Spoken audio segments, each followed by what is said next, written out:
یہ لوگوں کو بھول لگی ہوئی ہے، یہ سلسلہ ایسے نہیں سلاسل چلتے، نہ سلسلہ چلتا ہے، یہ ان کے کرم سے، ان کے قدم سے، ان کی طاقت سے، ان کی توجہ سے اور ہمہ وقتی توجہ سے یہ فیضان غوثیہ جاری رہتا ہے۔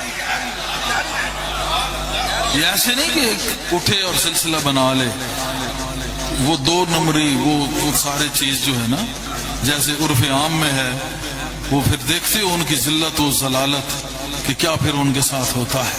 ہونا چاہیے جو اصل کی نقل کرتا ہے ایک دن مار کھا جاتا ہے۔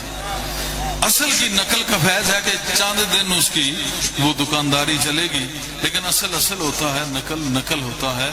اور اس سلسلے کے متعلق میں نے جناب والد محترم پیر صاحب کی مجالس سے یہ باتیں میں نے آپ کے سامنے بیان کی۔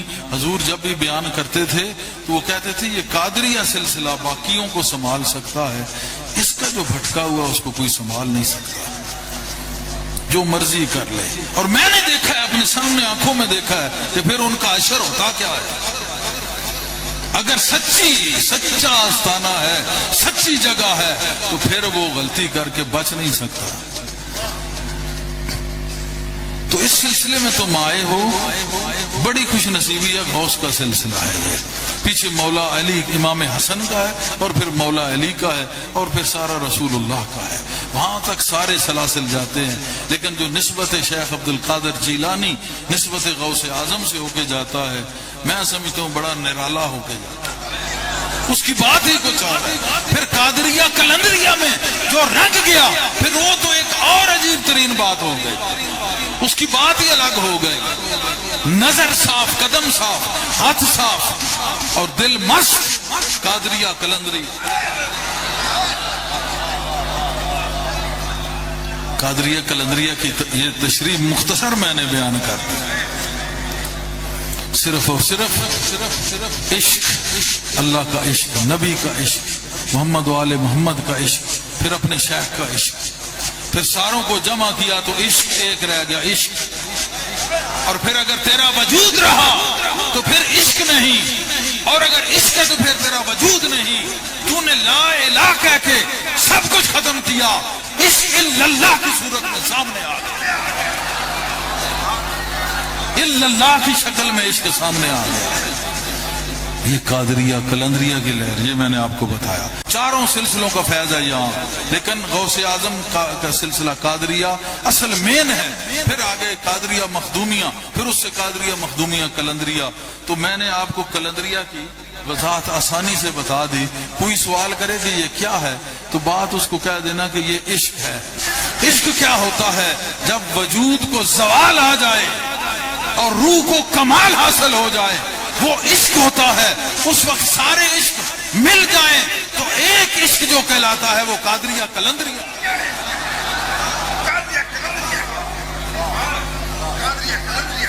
وہ قادریہ قلندریہ ہوتا ہے۔ اس میں تم آ کے پھر بھی اگر نامراد رہو، پھر سمجھ لو کتنی بڑی بدبختی ہے۔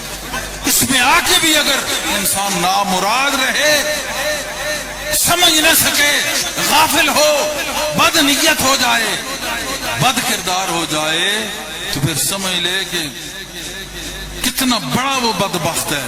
لیکن ایک بات پھر بھی ہے، کسی وقت اگر اس کو ہوش آ گیا، اس نے کہہ دیا استغفر اللہ ربی من کل ذنب واتوب علیہ، یا اللہ میں غلط تھا، اصل راستہ تو پیار تھا، صرف میں اس سے بیزار تھا۔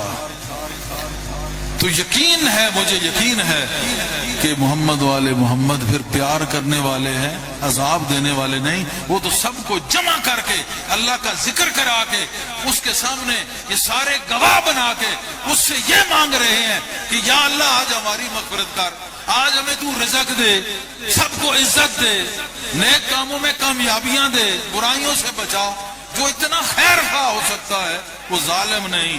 ہاں اگر ایسے بندے سے بھی کوئی دغا کرے، فریب کرے، نمک حرامی کرے، پھر جہنم کی تہ میں جائے تو پھر بھی کم ہے، پھر بھی کم ہے۔ بات سمجھ آ رہی ہے میری؟ ایک بات ہونی چاہیے، اگر بیعت ہو گئے کا پیر ہے مرشد ہے تو پھر ہے، پھر یہ نہیں ہے یا نہیں ہے۔ وہ درمیان والے پھر تذبذبین ہؤلاء وہی منافق ہوتے ہیں، وہ منافق ہوتے ہیں۔ اگر مان لیا بیعت ہو گیا تو پھر ایک ہے بس کافی ہے۔ پھر پیر صاحب کہتے تھے گیدڑ کی طرح نہ ادھر دیکھ نہ ادھر دیکھ، سے جہاں پہ تیری نسبت ہوگی پھر ادھر دیکھ، پھر ادھر دیکھ۔ کس لیے دیکھ؟ اپنی خاطر دیکھ، اس کو کیا ہے؟ اس نے تو اپنا آپ اپنے شیخ میں دیکھا ہوا ہے، اس کو تجھ سے کیا غرض ہے؟ تو کون ہے؟ کیا دے سکتا ہے؟ کیا کر سکتا ہے؟ تو اس کو اس لیے دے کہ تیری بگڑی بن جائے، تو جو لعنت کا خریدار بنا ہوا تھا اس سے تیری جان چھٹ جائے، بچ جائے، تجھ پہ رحمت کی برسات ہو جائے، تجھے کہیں پیار مل جائے، گھر میں جھگڑا ہے، بچہ ہے، بیوی ہے، وہ فلاں فلاں فلاں فلاں، کون کرے گا؟ اللہ کرے گا۔ تو اللہ سے اگر دھوکہ کر رہا ہے مکرو واللہ خیر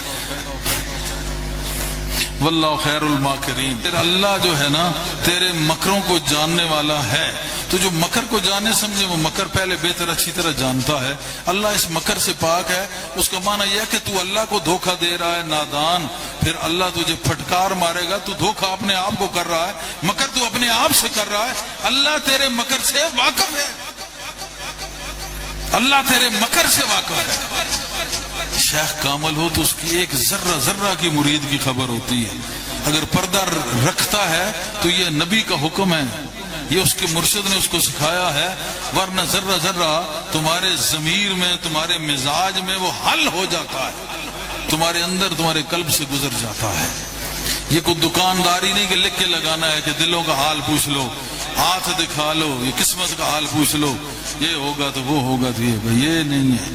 زندگی وہی ہے جو حضور صلی اللہ علیہ وسلم نے گزاری، بشری تقاضوں میں رہ کے، بشریت کے اندر رہ کے، نوروں کا نور، سب سے اعلیٰ نور، لیکن کہا میں تو تمہاری طرح ایک بندہ ہوں۔ پیر صاحب کہتے تھے ارے میاں میں تو ایک ناچیز ہوں، اور بعض اوقات وہ باتیں بیان کرنے کے وہم و گمان میں نہیں آ سکتی، اور کسی کو اگر ہٹ کیا، ضرب لگائی تو پھر ساتھ پشتتا گیا، رلتا گیا۔